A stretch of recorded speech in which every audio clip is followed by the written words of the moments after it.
about it. Tales will be told, songs will be sung about today in what's known to be described as a tour de force of humour. Oh, this isn't the general meeting. Sorry, it's the Student Union Pantomime. For anyone who doesn't know, a pantomime is a comedic play usually performed around Christmas based on stories of actors, actresses, songs and slapstick, with many in-jokes and funny sections, cross-dressing and lots of audience interaction. Sounds very much like a night down in the sports bar. But please keep it quiet, as we are outside counselling and we'll only get to the place. Well then, prepare for an even bigger feast in a play of beauty, mischievous students, and in Snow White and the Sixth Sabbatical.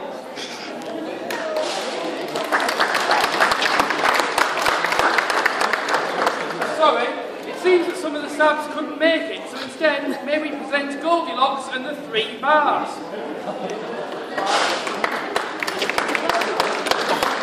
Sorry, it seems that bars won't let us use escape because it means paying for more security. Instead, here is Chris in Roots. True story. Sorry, Chris no longer works here. How about Sweeting Beauty? Sorry, the script is more than 140 characters. Right, it will just have to be Jack and the Beanstalk. Okay, that's good, but the women's officer says it's sexist, so it'll be Jill and the Beanstalk. No, we'll just get Jack played by a girl, as is pantomime tradition. What do you mean, Aisha, asking to be genetically modified? No, it's fine and natural. So that's Jack and the environmentally friendly FairTrade Beanstalk. Alpha says what? Yes, it comes under budget, and it's not that So, finally, that's Jack and the competitively priced, environmentally friendly, non-lecture affecting FairTrade Beanstalk. So our story starts on campus. Once upon a time, there was a magical place where dreams come true, and students could go there knowing they would find enlightenment and prospects and a glowing future. And after they'd finished drinking in the bar, they would go upstairs to get involved with the student union. And this is where our story starts, in the kingdom known as Student Central, where it was heavily filled with television screens, vending machines, and coffees that had to be paid for. And for this reason, the manager had an idea.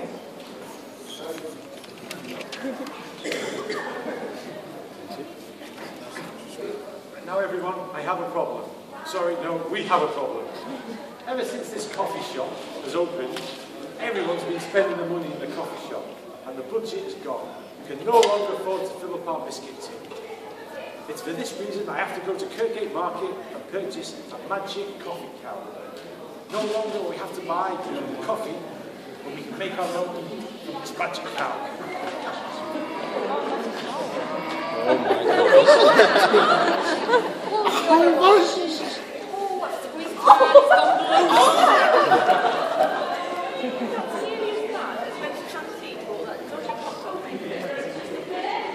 Enough backwards, let's move on. So everything was happy at the Students' Union, with a seemingly never-ending supply of good, fair trade coffee from the magical cow.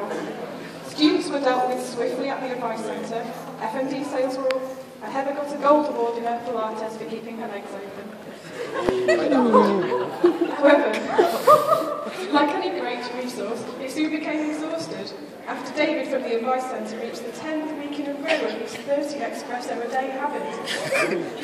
Soon the magical cows and udders were shrivelled and no longer working, and the time had come to say goodbye to the useless cow. I'm afraid our magical cow can produce no more coffee. There's only one thing we can do. Get David on the hot chocolate? Or give him something to do? Excuse me, I resent that. Resent what? I resent an email. I ordered some more coffee. I'm desperate for caffeine. Well, we don't have a cow, man. But it's dry. We should put in a job request for the porters and leave it to be picked up at Student Central. No, we don't have that long. It's exciting. The learning champions will have a hissy fit. Now we'll have to get Jack, a keen work experience student, to take it over to the dust shop in the Richmond building, where he'll be able to sell it. Therefore, enough boxes of coffee to keep us going for the rest of the term.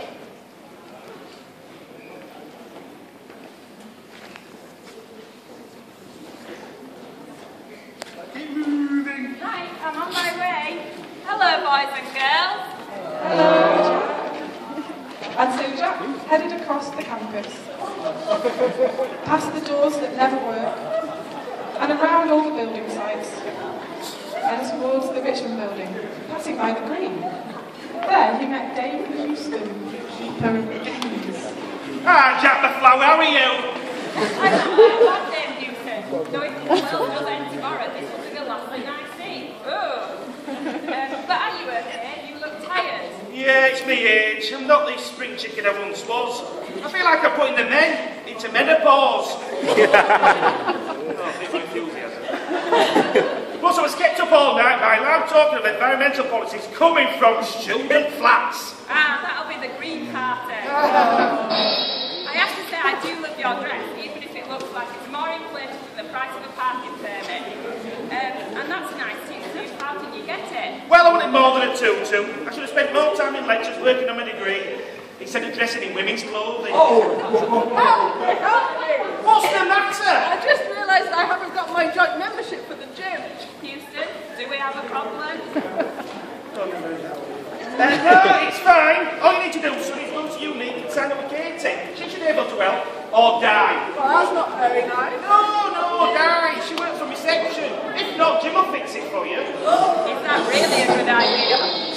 Following the continuation of badly scripted jokes, Jack continues on his voyage at the campus towards the Just Shop, where he came across a Canadian girl on a bicycle. Who are you squire? I'm Mary, you're Whittington. Speak my fortune. I can no longer say right, but some of my clients have trusty come to seek my million. Is that one of those powered bikes? Yes, my trusted cat lives by my houses. My cat is converted. Where is your cat at the moment? Oh, he's just popped off to the chemist for some plastic. I've hurt my hands on the handlebars. Yes, my puss is in boots. Ah, I see. Good day to you. Jack continues his way over to the shop, but is stopped by a mysterious stranger. Hello, mysterious stranger. How can I help? I'm looking for the Coulton building. Any idea where it is? No, I don't think anyone does. Actually, I do. Go forward to Student Central, and from there you should see it. In what direction? It's Behind you! Cheers! Oh, but before I go, I'd be interested in purchasing that car from you. Okay, I'm not sure. I told my manager I'd take him to the Just Shop. Well, I can do you a better deal than they can. I've got something that's certainly in the NUS brochure. Ooh, what? Magic beans! No, he's killed me. But they are FairTrade, organic, environment-friendly, LGBT, supporting women's liberation, encouraging politically left, ethically sourced magic beans. Ooh, well, if you put it like that, certainly. Here's my cow. And here are your beans. Enjoy! And so Jack skipped back in the direction of Student Central with his newly received magic beans.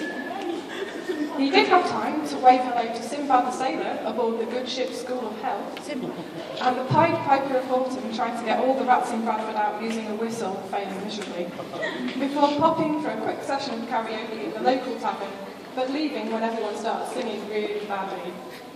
So it's back to Student Central for Jack, and he was lucky to get back in as it was as late as 5 o'clock, and security were wanting to lock the building up. Ah, Jack, you're back.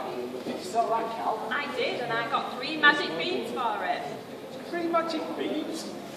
3 magic beans? We can't make coffee from those. There's not even nothing there for a vegetarian curry. How am I supposed to get a sweat on? Get out!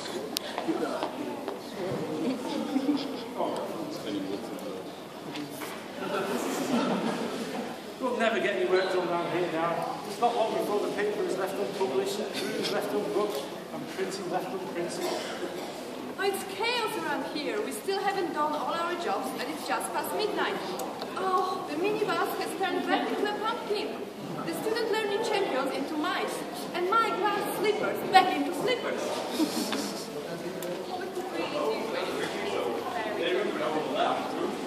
As these words left her mouth, a figure appears, as if by magic.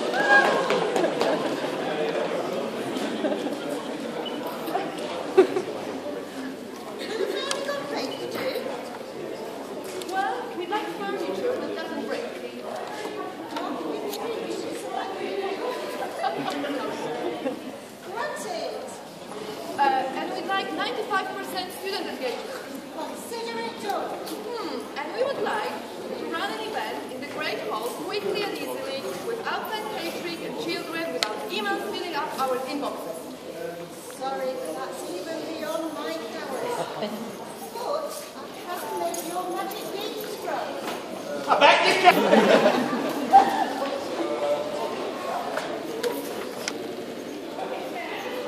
But only if you tell me 3 really bad jokes that will offend the cast. Okay. Why is the Students' Union like a rubbish TV set? Because the reception is terrible. What's black and white and never read all over? The Bradford Student. And what do you do if you cross Chris Barker and Sue Kershaw? A reduction in your sports budget. Succeeding. Alakazam. As the fairy god Bacon disappears, something magical happens. Overnight, the magic bean sprouted and grew into a large beanstalk. In a noise louder than Phil typing in the corner, towering away above campus and giving the volunteers on the veg patch a serious inferiority complex. Jack returned to the Students' Union the next day to see this amazing sight. Wow, look at the size of that thing. Well, that's a big one. It looks amazing. Perhaps a little too much like a partridge. Perhaps the campus standards make it calm down. Anyway, it doesn't matter. Let's find it. No, I think I'll give it a miss. It'll play Have a Good Night Time in that foliage. No, not really. Oh no, it's the evil health and safety officer.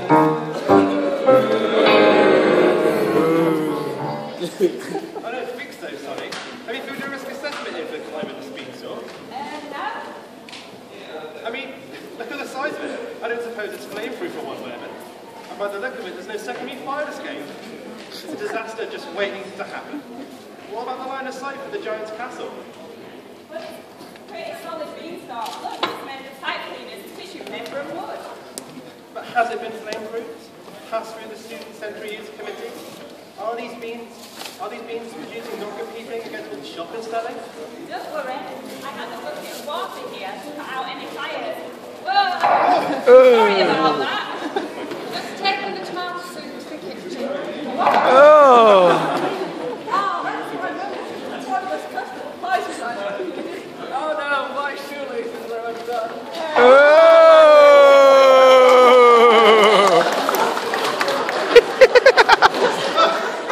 This is ridiculous.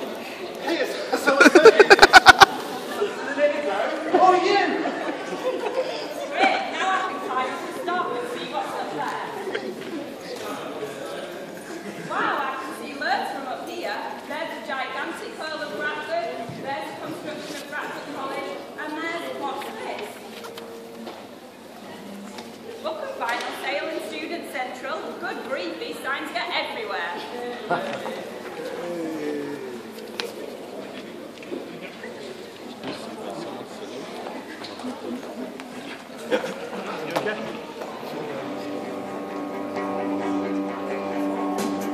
Here's the thing, there's just one song to sing. It is Bradford letters all pretend. Yeah. It's been sung in tune. I hope it's something a little too low. The lyrics don't work, it's out of time. We actually wanted to see this pantomime. Yeah. From us all here. All you wanted, actually wanted to do is go away from here. Maybe go right here. But now this bitch door, we can leave for the very first time. But what's moving on, yeah. Not to be music, you know now, along soon. With this beanstalk, how can we write these jokes so bad? It's even worse than the student think can have. Yeah. Where's the time gone? There's the tank on. How come we went like this?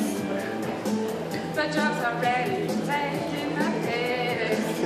Yes, we run away. Now this beanstalk, we can live for the very first time.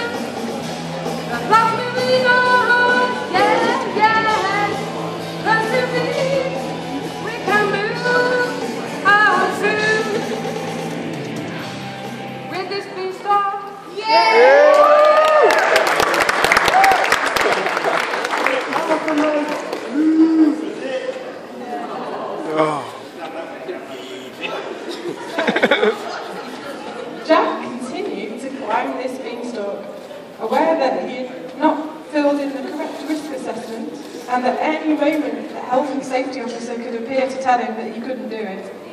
But thankfully, he successfully reached the top of the beanstalk and into the clouds, along which stood a massive castle.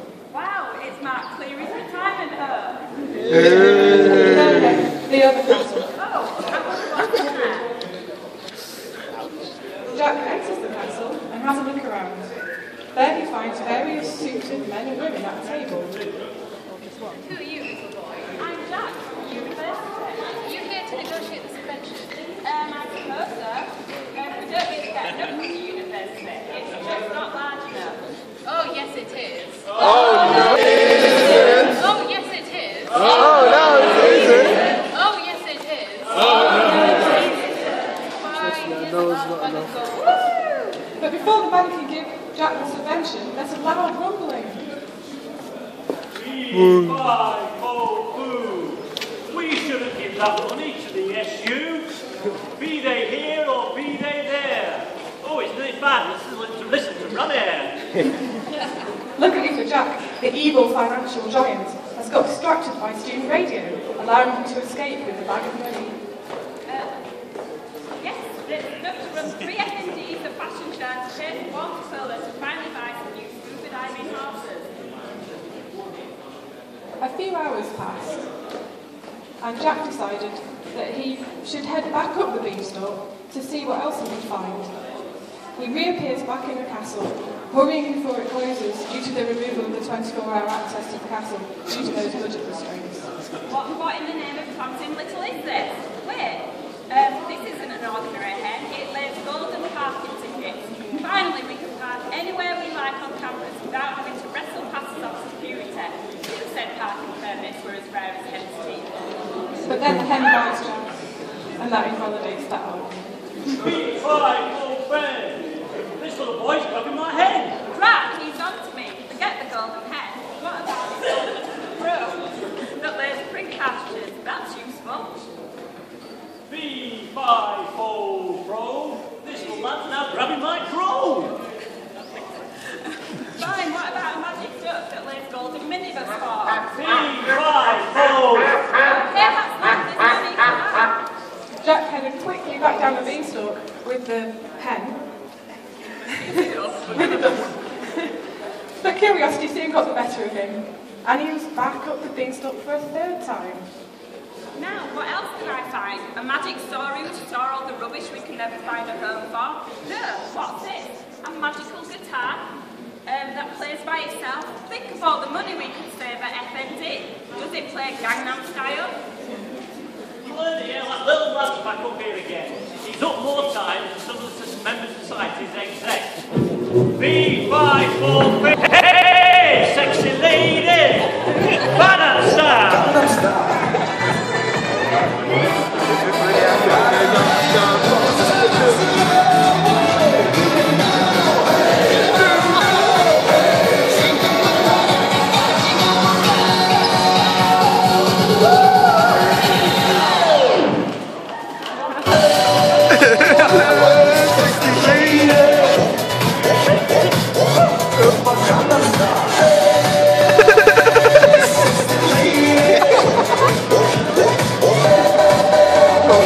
Christmas.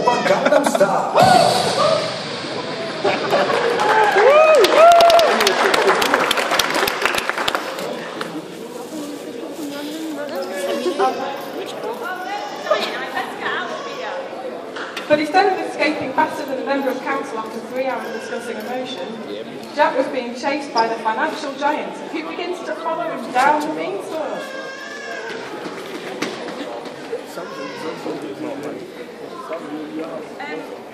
Quick, we must chop down the beanstalk before the giant reaches us and cause untold damage. What we'll do, if I only have more than 100 beans. What are you talking about? Chop down that beanstalk. Has anyone got an axe? Sorry, I left my chopper at home.